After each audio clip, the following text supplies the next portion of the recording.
If you haven't already, would you please silence your cell phones so that we don't have those interruptions during the meeting? And Tammy, if you want to press on with the roll call, we'll get started. Okay. Chair Dempsey? Here. Vice Chair Starley? Here. Member Lester? Here. Member Mitchell? Here. Member Smyser? Here. Member Norval? Here. Very good, very good. With the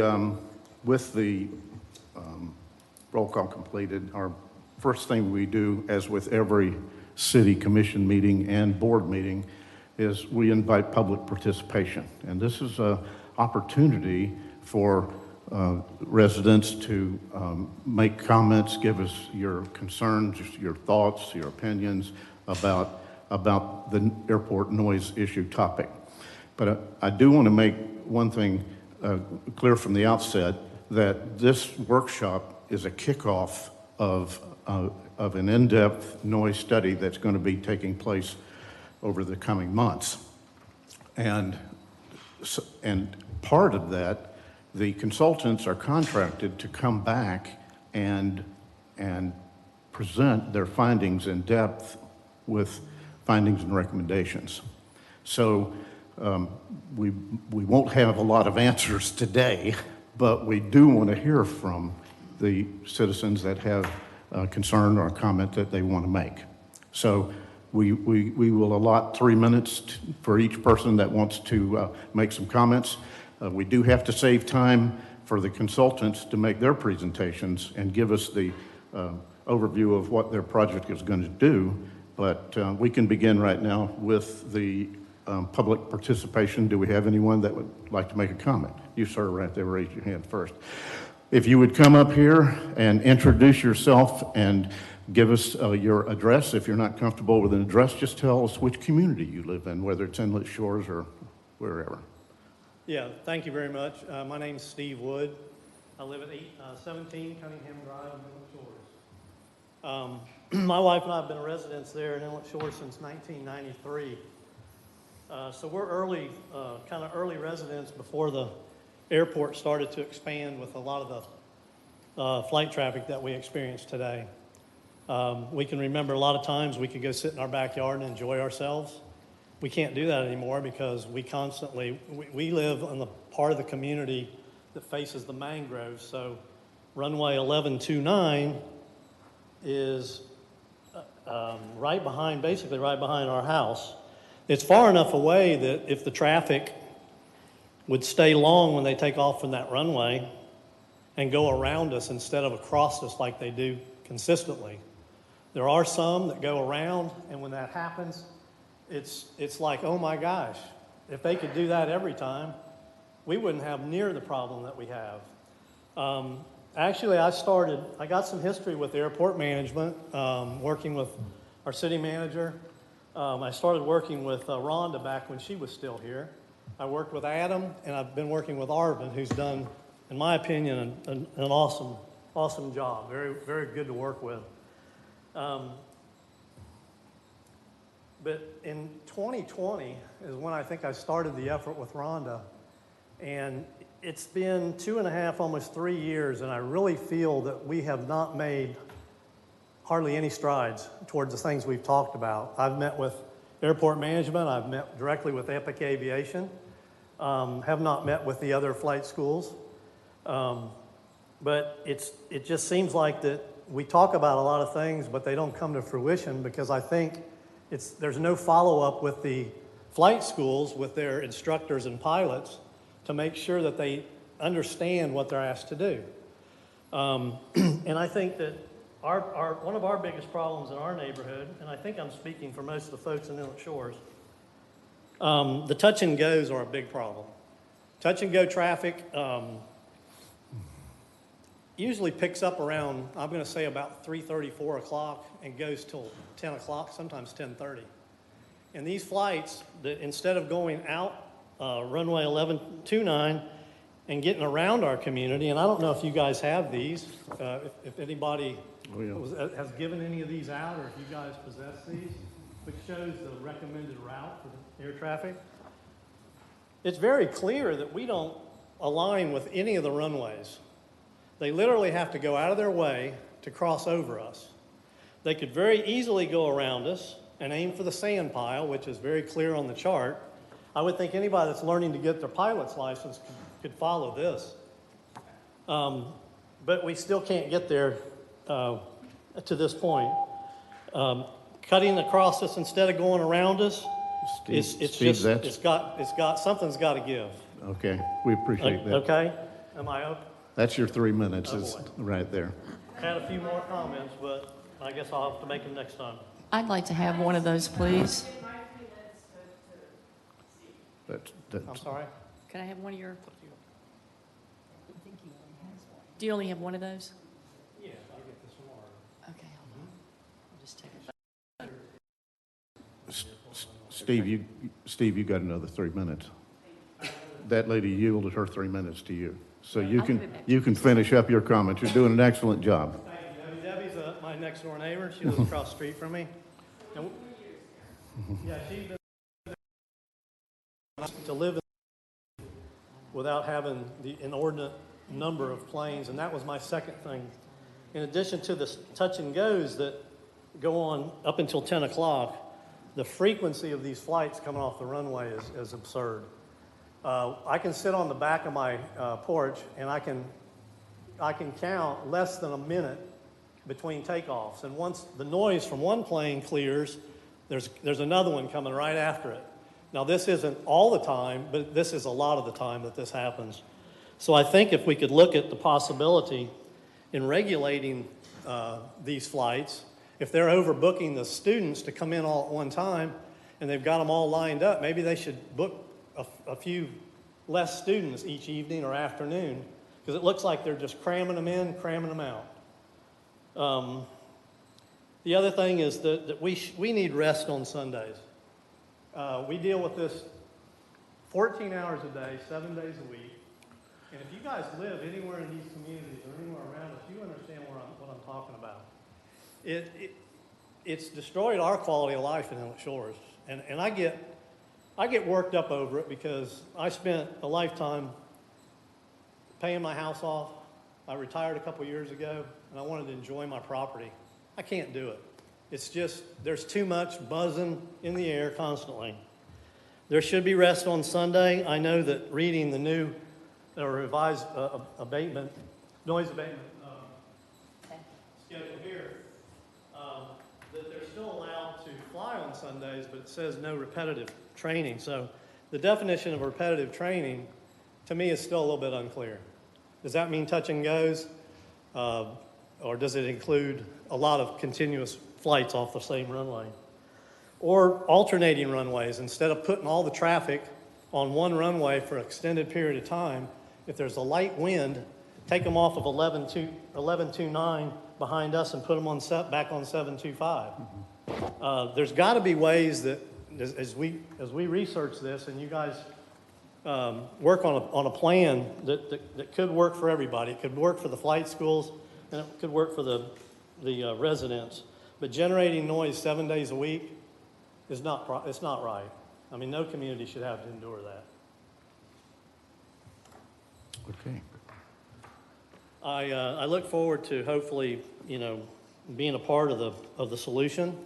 And I've been working with Arvin ever since he started in his position. And I think there's a place we can make improvement. I mean, we don't need to live like this for another 3 years. So I appreciate your time. Thank you very much. Okay. Steve, thank you. Good comments. And who's next?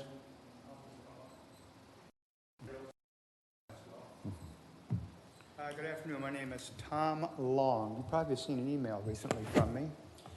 I'm here because I live on Turnbull Bay, right on it, and planes are going over every 30 to 60 seconds, nonstop, sunrise to past sunset. I'm hoping you guys are showing a little more interest on your face than what I'm seeing right now, because this is an issue. At first it didn't bother me, there wasn't as many, and now it's like like I said, they're coming and going. I know it's difficult. When the wind is coming from the west, the planes have to take off into the wind. I get that. But there's got to be some way to slow this down, to stop this, to give it up on Sunday, to have half as many, to cut back. If you do it, I'm assuming, I'm still trying to find it, there was an air and soil sample and water sample of that flight path. And there's so much lead particles in the air, in the water, in the soil, because those planes fly using lead-based gasoline fuels. Even though in California they don't use them, but they're still using it. I understand that they're not paying sales tax on that gasoline. I don't know where the money's coming from to have that airport run. I guess it's coming from taxpayers. Well, if the taxpayers, I can't vote for you because I don't live in the city proper. But those planes fly right over me. This is my community, even though I don't live in the city. There's got to be something done. And the first thing I think you guys should do is, instead of having a meeting for the residents at 2 o'clock in the afternoon, have it in the evening where you probably see 2/3 of those people would be here. Let me ask just one simple question, and I'll get out of here. The people that are here, are you fed up with the noise? If so, raise your hand. Raise your hand if you're fed up with the noise. Okay, well, I guess some people aren't. Thank you for your time. Okay. I will make the point that, and Arvin will, and consult, that when this study is done, they're going to come back 2 times and make presentations on their findings. And one of those meetings is going to be at night. Okay. That's correct, right, Arvin? Yes, there'll be one at night and one the following morning. We just don't have the exact So date. to give everyone an opportunity, working folks as well as the folks that are there. Yes, ma'am, come on up. And thank you for bringing these workshops up, because it's just something we've been trying to, I've spoken with you, Alexa, and Jacob was really helpful and very informative, and you can't turn me off already, I just started. But no. I'll be quick. Steve Wood covered a lot of the stuff. Sorry, Alexa, I hit the wrong button. Sorry? I hit the wrong button. I'm like, there's no way you So can't now hear you me. get I your, never need a mic. You've got your full 3 minutes. All right, thank you. Steve Wood lives in my neighborhood. I'm at 61 Cunningham. My name is Alexa Sheehan, and we're on the opposite end of the neighborhood. So he gets the lift off, we get the banking turns. And when Jacob and when I first reached out, I said, I just need to know what's going on. And he said, well, I'm looking at the map of our flyovers, and they're not anywhere near you. You're totally around you. And I looked closer, and it was focused on 11. That's me. And I said, well, put it on 61 where I live, and you can't even see my house. Can't even see it. And he was just very helpful. My whole point is our neighborhood has met many times about this. They're concerned about after the crashes at the fly-ins. If they're flying over our neighborhood and they crash in our neighborhood, that's number one. Air quality, number two. The noise is unbelievable. I can't work, I can't do my Zooms, I can't do anything because I can't. I was actually going to play just video of what my house sounded like at 5 o'clock yesterday underneath me so you could hear how loud it was and repetitive. It was awful. But also, to those that want to say, well, you moved in next to an airport, there was no flight school there. And if I wanted to open a body shop up at my house right now, I'm going to have to get permitting and check with all my neighbors and get it signed off on with the amount of noise and pollution it would create. And we were never approached with that. All of a sudden, just quality of life was gone. All right, there it is. Thank you. Bye. Thank you, Alexa. Yes, ma'am, over there. I'm sorry, she had her hand up first. Yes, you. Yeah.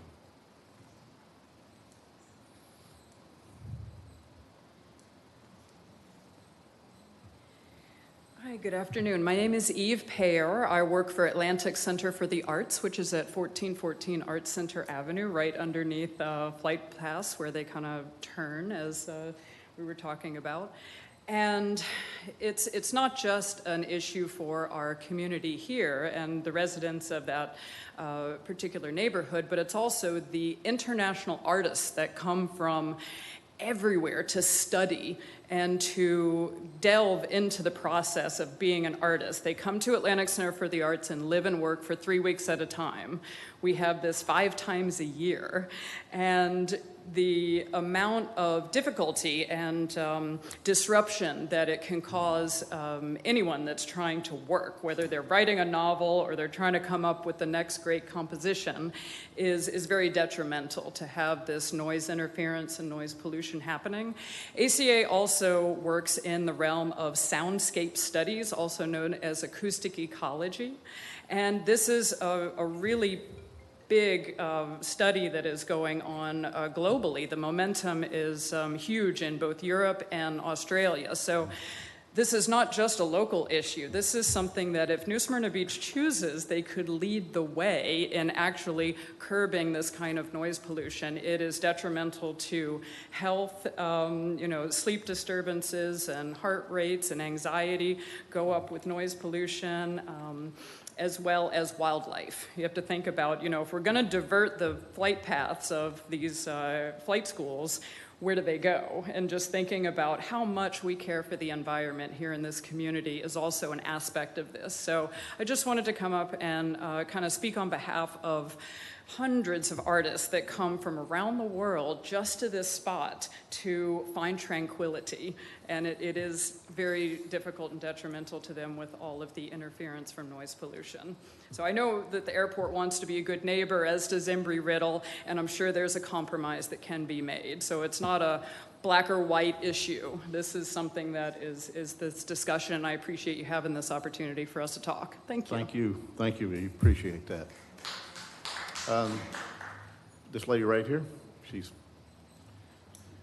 gotten up twice. I know you're anxious. I'm Cynthia Radigan, and I live in Terra Trail. I'm sorry, I didn't get the... Cynthia Radigan, and I live in Terra Trail. And I have been integral in this discussion, battle, if you will, over the airport noise and the aggravation it has caused, and the environmental pollution, so on and so forth, for the last 17 plus years. I have lived here for 20 years, and I was here prior to the tower coming in, as many others have, also been.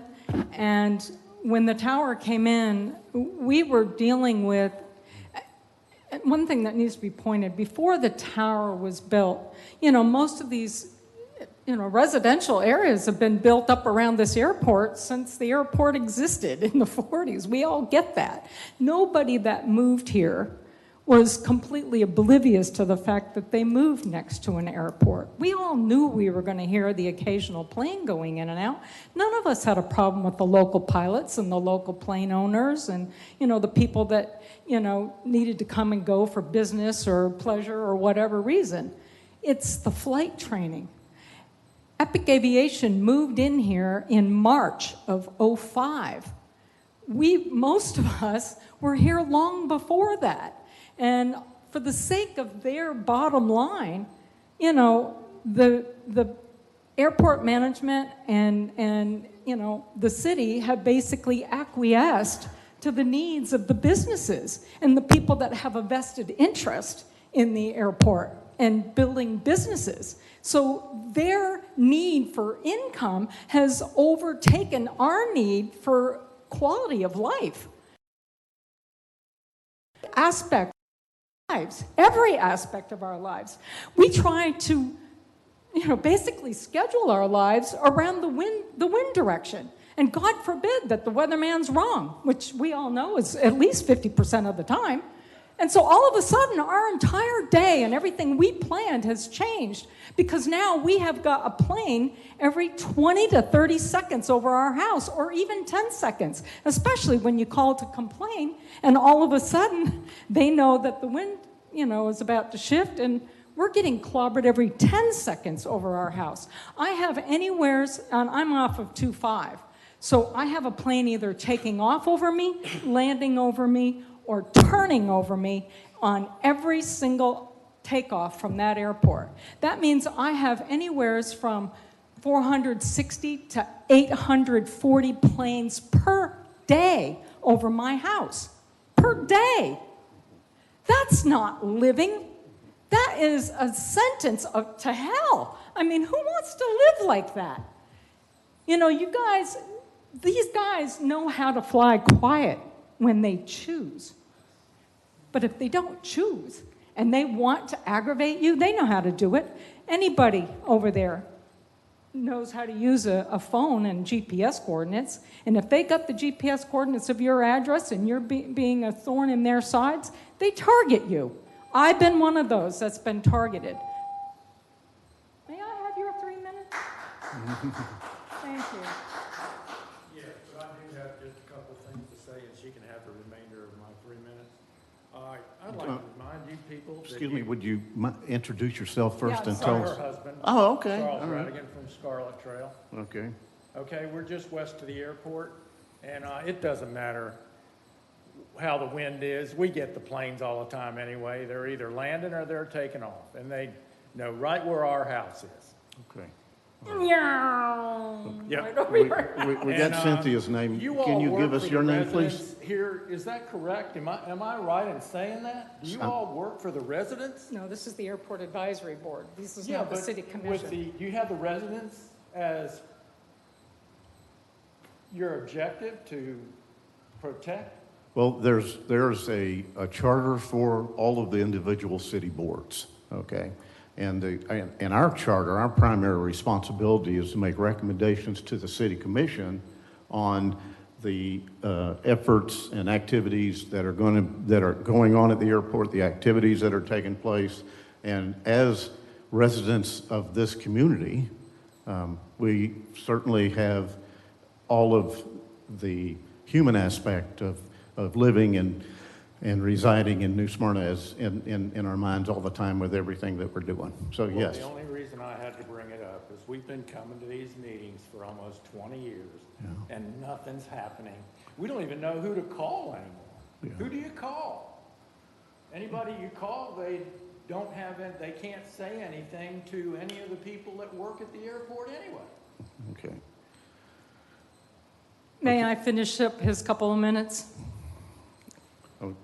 We have time for... I'd like to just make a suggestion, and I have had, over the years, made many suggestions Okay. on what could be done to alleviate some of this problem. We don't have a problem with the airport.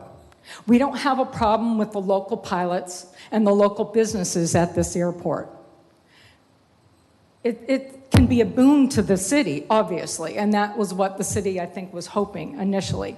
The city fathers, the commissioners at the time, I don't think they realized what a catch-22 they were going to get themselves caught into once they put a tower here and we had a controlled airport, and that this was what was going to be the result. Okay. I have many times made the suggestion that the county and the city and the airport or the flight schools and the University of Embry-Riddle all work together, because I know, and I've done a tremendous amount of research on this, there was monies made available through the FAA to help municipally owned airports to find funding to be able to put training strips outside of the heavy residential area.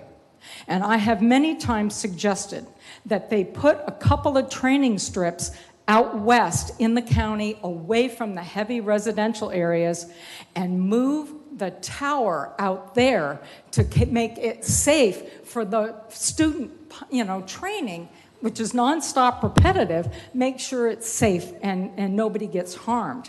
And let the airport remain for the local residents and the local plane owners and for the people that are coming in to do business or to enjoy the amenities of New Smyrna Beach. Okay, all right. That was one of my biggest, suggestions all along was we've got to find a way to find some compromise so we can all still live here and enjoy life in New Smyrna. Well, we appreciate you bringing that suggestion back one more time. Okay, we've got enough time for about two more folks. Okay, this gentleman right here that I'm pointing at, if you would like to come up. We still have to have some time for these folks to present what you guys, I'm sure, are anxiously awaiting is what this study is going to do and what the product is going to be. Okay, would you introduce yourself? I will do that for sure. My name is Mike Galuzzi. I live at 1008 Flying M Court. I'm over at Massey Ranch Air Park. I'm a resident over there. Just a quick question. Those on the board, actually, the consultants, are you pilots? How many have had flight time? Which, by the way, open this. I'm actually a pilot as well. Interesting comments, because I think there's a lot of misunderstanding of aviation. There's a lot of errors and assumptions here. I would suggest that the community, first off, take a look at a very simple website called Flight Aware, and you'll actually be able to see all active flight traffic, not just through Florida, but the United States, definitely here. Just take a note at the hundreds and hundreds of airplanes and aircraft that are flying, okay? Now, what I'm hearing also is a constant theme of complaining about the flight school here and the tower. Understand something, that the students are under control of the tower. The tower is directing their flight path, so it's not like there's a nefarious plan to attack somebody's home or make noise or what have you. So let's clarify that. So yeah, the common theme here, it seems to be Epic or the flight school. Now, if you did away with Epic, understand too that there's dozens of flight schools in the state of Florida. Epic goes away, what'll happen? You've got L3, you've got Embry-Riddle, down in Merritt Island has a school, Florida Tech. I can go on. There's dozens of flight schools. So Epic goes away, they're going to come in. So you're not going to get rid of the problem. The other thing I want to make sure that everybody's aware, the United States has a very, very severe pilot shortage for commercial pilots. Most of these pilots, these students, are going after that goal of being a commercial airline pilot. We have a significant shortage. So are you hindering, it sounds like you want to eliminate that education, that training for commercial endeavors. So that said, okay, there's some suggestions I heard. The last one was actually quite interesting about in terms of putting it out into no man's land, so to speak. But understand that Florida is growing. You did buy into the community with the park here, or airport here. And yes, I understand. Living in an air park, I get it. I'm under the aircraft noise, which I actually like the aircraft noise. But that said, it does get a little bit that much at night. I get it. So that all said, Epic, at the end of the day, as a company, as a business, if I may. Excuse me? Epic Excuse has... me? Can we allow the gentleman to speak, please? Okay. That said, as a business, Epic does have a fiduciary duty and a responsibility to the community to make sure that the community is not bothered by their business, okay? I think at the end of the day, 5 seconds, there is a middle ground here, and I think the consultants have the opportunity to make a good at it. Now, that said, you may want to have additional pilots come in and understand flight restrictions, air traffic as a whole, and that, I think, would go a long way in terms of addressing some of the concerns of the public. Thank you. Thank you, Mike. We appreciate those comments. Okay, I think we have enough time, 30 minutes left. Presentations are going to take about 20 minutes, okay? One more. We'll do one more. Yes, ma'am. Would you introduce yourself? Yes, I'm Denise Nato. I'm on Brookline Avenue.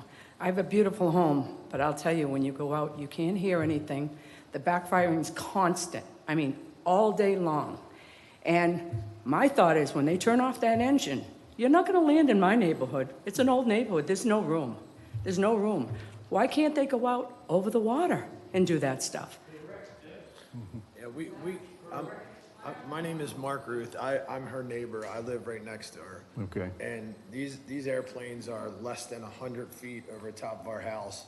And when they do when they cut off their engines and they let the engines backfire. Oh, yeah. It sounds like, I mean, it's crazy. The animals run, the birds fly away. It spooks everything. And if you're trying to relax or sit out in your yard, it's every 2 to 3 minutes like that.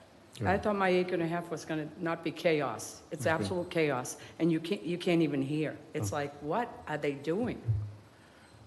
Denise, Mark, thank you very much. Could you tell me again the neighborhood that you're living in? I didn't catch that one. Islesboro. On Brookline. Okay, Islesboro, okay. Yeah, and they take a direct path right up Redland Canal and come over. I have a piece of property also that's over there, and they fly directly over that canal. And then they fly, it happens to be right over our houses. Okay. So when they fly, they turn their engines off and they do their checks or whatever you guys do. But when they when they turn the ignition back on, it's like 2 or 3 backfires, and I mean it scares death out of you. They're only 100 feet up. You can see the guys in the airplanes. Only 75 And you're feet, always 100 hearing feet. about small plane crashes, and I'm like, oh, there goes all the work we did on our new house. Gone in a very short time from somebody, somebody new learning how to fly. Okay. All right. It's just a nuisance, and I've only lived there for 2 years, and I understand. I bought a place next to, near the airport, and I understand that. But there is definitely a serious increase of airplane noise activity over our houses within the last year and a half. Oh, yeah. Okay. It's horrendous. Yeah. All right. Thank you very much. Okay. Okay, do we have in? Okay. We're going to continue with the meeting, all right? We have time for one more speaker. Okay, you're standing. I'll only use 2 minutes. I'll be fast. My name's Joseph Bialik. I live over at New Smyrna Beach area, but closer to Massey. 7:45 today. They had 3 in the touch-and-go pattern. But I want to acknowledge the staff. I know everybody down to the grass cutter. They're very good. What I want to tell you guys real fast, I've got a lot of experience with noise. Me as the manager of Austin, Texas, keep Austin weird, talking about it's a hard issue to fix. And when I opened that tower in 1999, 25 years ago, we had noise issues. We still have noise issues in Austin. What I'm saying here, we got 20,000 airports in the U.S. There's 45,000 flights every day. The government gives $25 billion in grants. It's a big industry, it really is. It creates $1.6 trillion worth of money. And I was on the receiving end of the phone calls every day, and they would threaten you. It's a lot of emotion, and it's hard, and I understand that. But it's all over the U.S., and somebody said, we're the citizens and taxpayers' money. New Smyrna Beach doesn't have money. It's our taxpayers' money when it goes to litigation. Austin is in litigation 25 years later. We might be in litigation. It's a real hard problem to fix, guys. And I've been involved in it in the airports division, the air traffic division, and I've dealt with citizens, and they're all over the place. It's like in Austin, they say, we don't want an airport. Just fly out of Houston. Well, that's not practical. I hope you don't like FedEx the next day. It won't be there. But anyway, my 2 minutes is up. If you need any help, I actually got 37 years of experience dealing with not only noise, but separation of airplanes and stuff like that. Joseph, could we get your last name one more? It's a Bialik, B-I-A-L-E-K, like lilac with a B. Thank you, sir. Thank you for those comments. We have time for one more, okay? Yes, sir.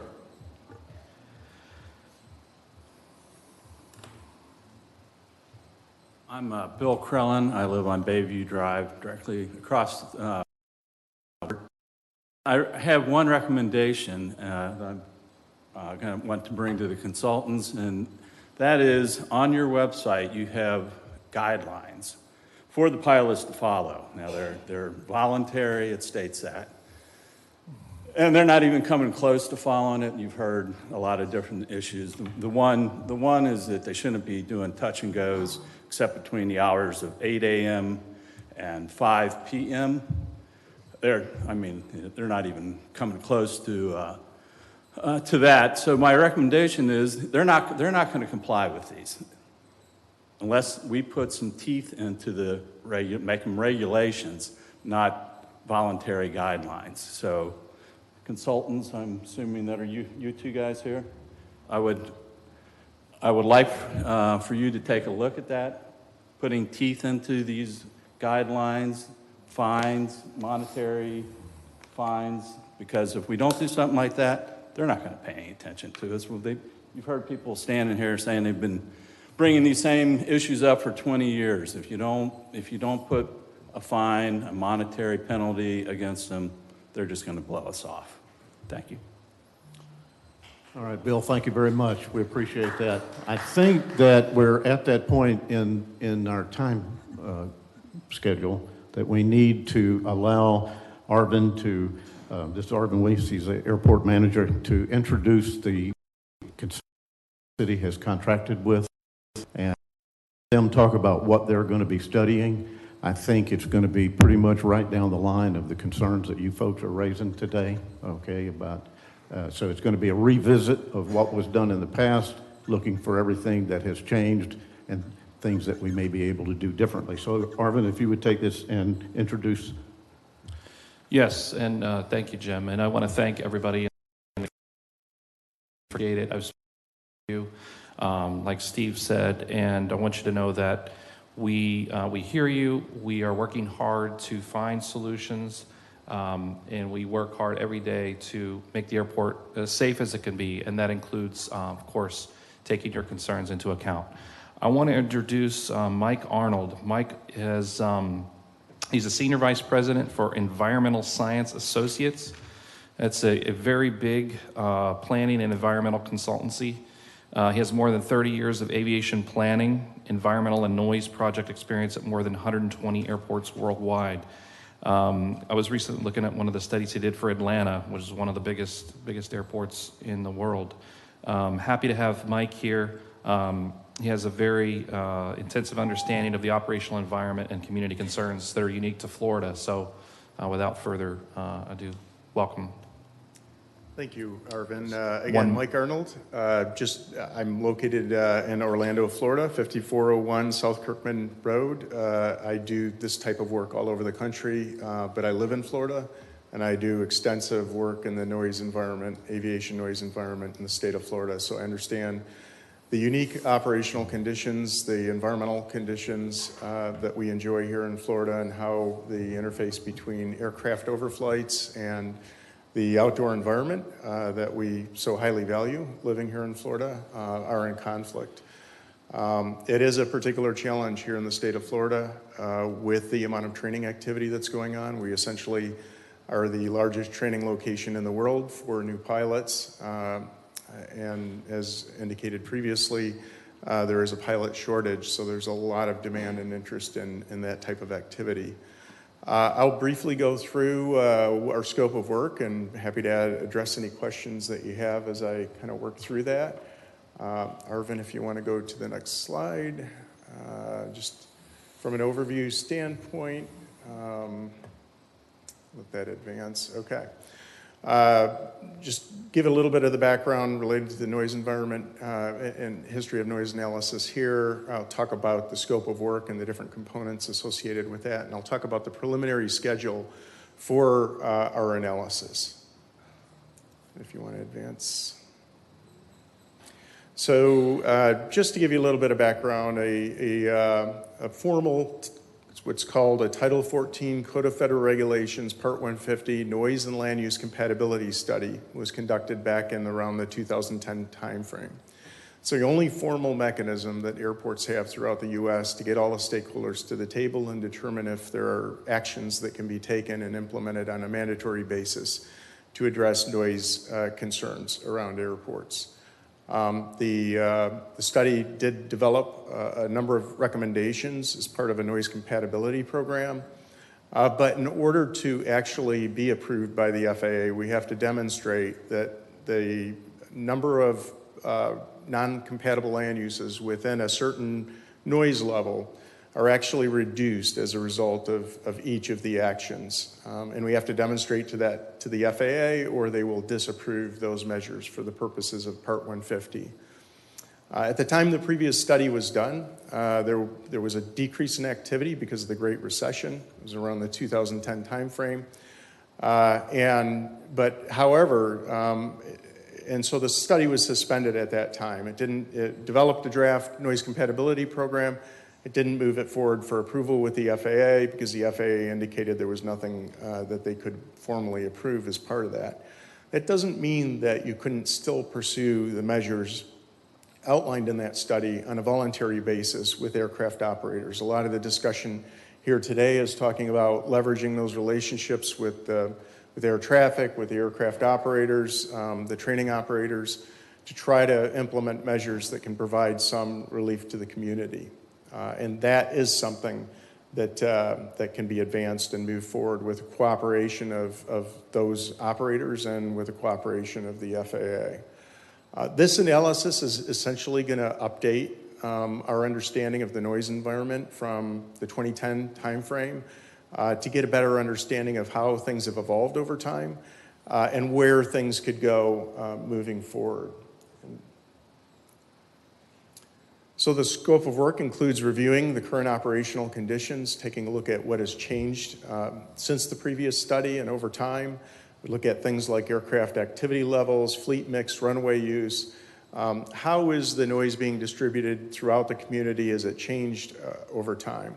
We do have an operational system, VirTower system, that tracks flight, that provides flight track location information that we will be using as part of our analysis. This type of system wasn't available here at New Smyrna when the last noise study was done. So we have much more accurate and detailed information related to the aircraft operations than was available at the time of the last study.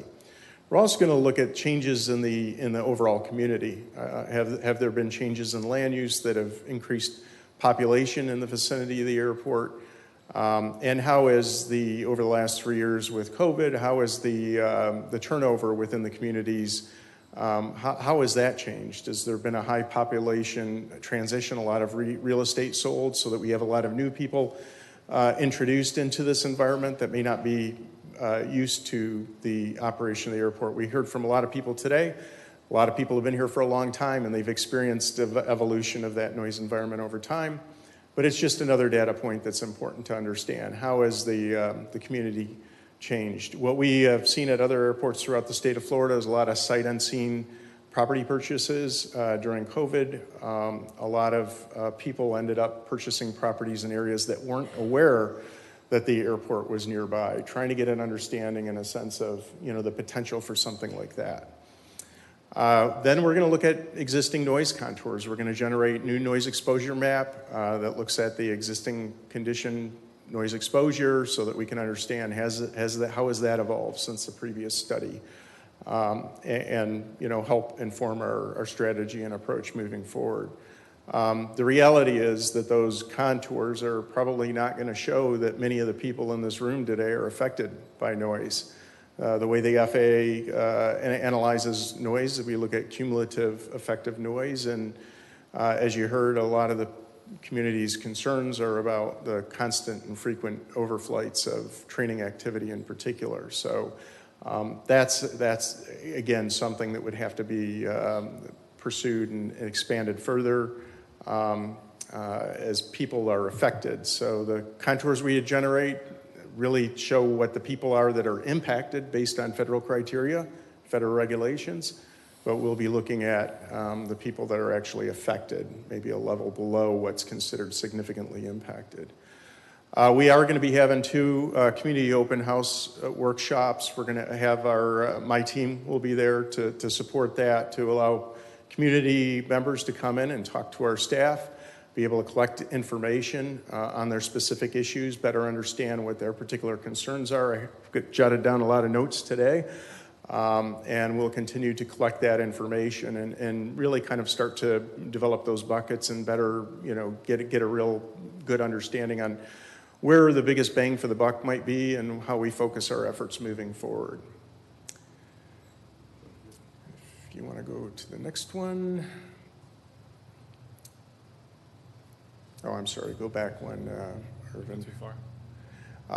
We're also going to take a look at the noise abatement actions, measures that are currently in place. We saw the graphic that was held up and the recommendations that go with that. We're going to take a look at what's actually occurring. How does that relate to the existing noise abatement measures? We're going to look at the measures that were recommended in the last Part 150 study. We know they couldn't be recommended because they couldn't show benefit within those contour intervals, but they could provide benefit to those areas further beyond those community and concerned citizens that are affected. We're also going to look at what's going on at other airports. What types of actions have other airports in the state of Florida and nationally implemented to try to address similar types of issues. We do have a lot of, as indicated, a lot of airports in Florida that do have high volumes of training activity and many of the similar types of challenges that you have here. And then we're going to identify potential opportunity areas for improvement of the noise environment. One other item that we're going to look at is the feasibility of implementing a landing fee here at the airport.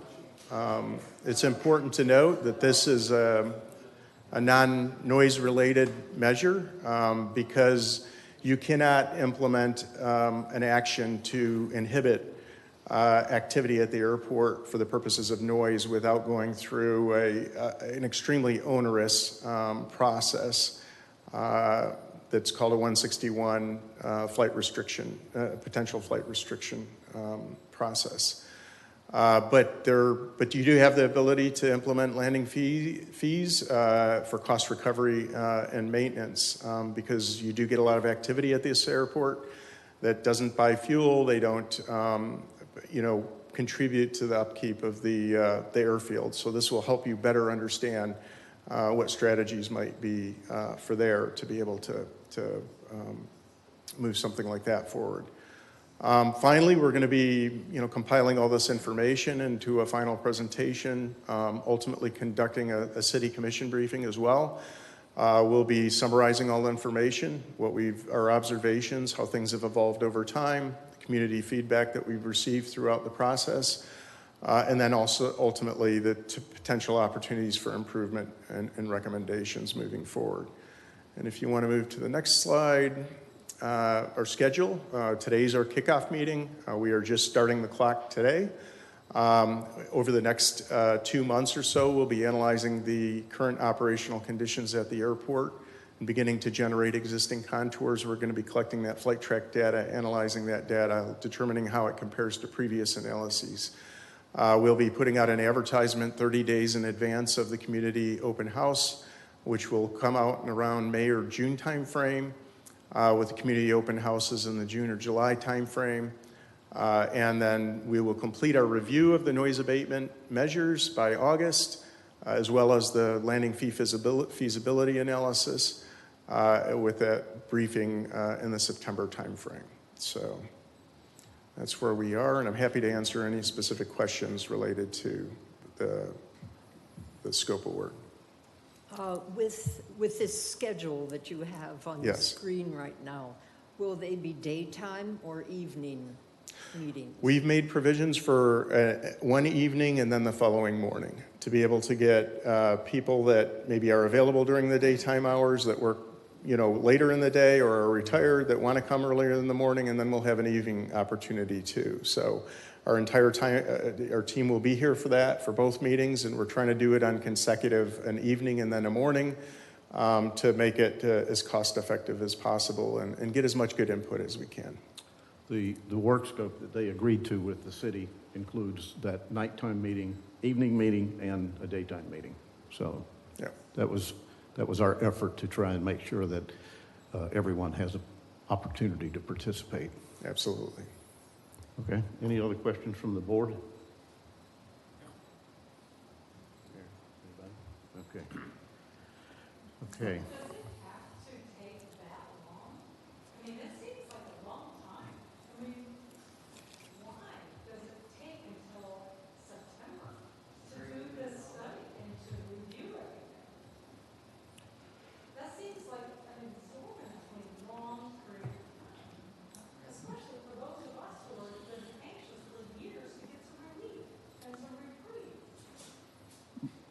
Mike, would you like to address that? Sure. Yeah. So we are trying to do a deep dive into the technical information. We still have to collect that data. There's coordination, potential meetings with the tower and operators, and that information takes time to collect. We also, in preparation for the public open house and workshop, we want to make sure that we've got meaningful data to present to the community to solicit the feedback and input. I know it's very frustrating. People are feeling it every day. We will do our best to expedite the schedule to the extent that we can. Okay, thank you very much.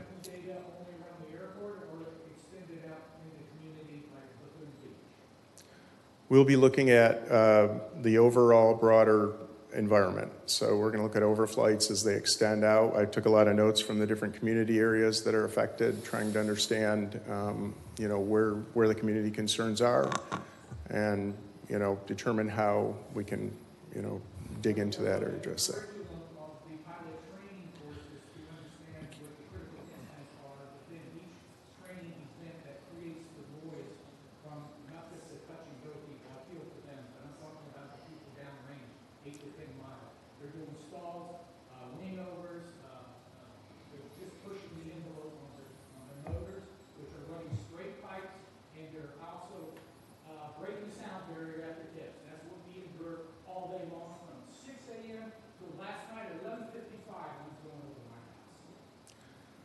I understand. Okay, all right. So can you talk just a little bit about what you're going to be looking, and I think back a couple of slides that you had that comment in there about what has changed with the flight training profiles, those types of things. So yes, that's all in it. That's in it. Now, how far out we go, I think that's yet to be determined with where your investigation takes you as you pursue this. But the reality is that the city has heard the comments from the community. When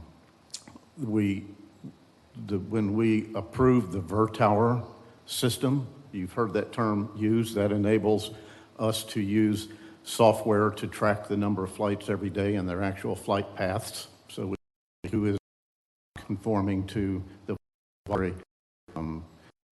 noise reduction policies that are in effect right now. So there are a lot of things that have changed since this activity back in 2009, 10, and 11. A lot. We have a lot more data, and these folks are going to be able to use that data, and I don't think we could be happier with the turnout that we had today, and especially you folks being able to talk directly to the guys that are going to be running this analysis so that they can go away with a sense of concern and passion that the citizens of New Smyrna have about the airport noise issue.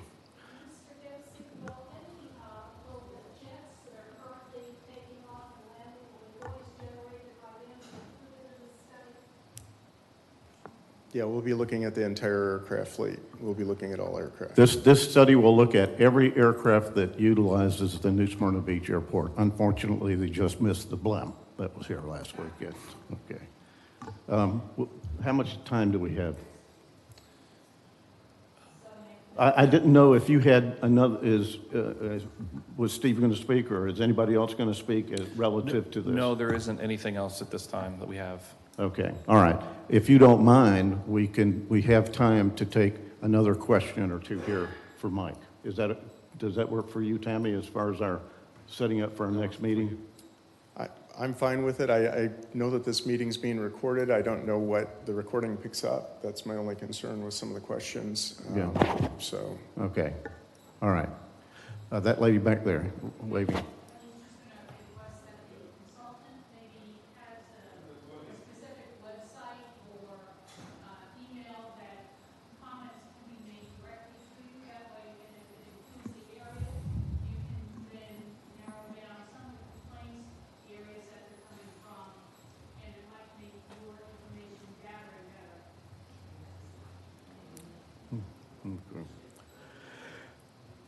We will be taking a look at the noise comments received by the airport as part of the analysis.